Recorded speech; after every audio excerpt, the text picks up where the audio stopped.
Большой хоккей возвращается в Казань. После вынужденной остановки весной этого года Татнефть-Арена приняла всего пару матчей, и то без зрителей. На Кубке чемпионов болельщики возвращаются на трибуны. Правда, свободные места только на 25% от вместимости арены. Это около 2000 болельщиков. Если на вечерних матчах Ак Барса ожидается ажиотаж, то дневные игры прельщают любителей хоккея меньше. Сегодня на Салават Юлаев Металлург пришли меньше сотни зрителей. Вообще соскучились, и ожидания очень такие будоражащие. Очень ждем хорошей игры. Очень сильно соскучилась. Думаю, болею за Ак Барс и думаю, что он победит. Приехали с Уфы.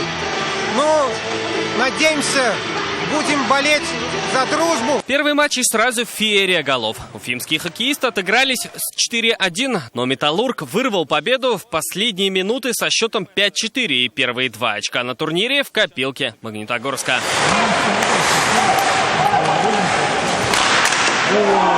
Кубок, хотя и предсезонный, но не проходной. Встреча с обладателями Кубка Гагарина для каждой команды. Отличная проверка перед стартом сезона. Какой-то шанс получат молодые игроки. В общем-то, здесь как и есть и минусы, ну и так и большие плюсы.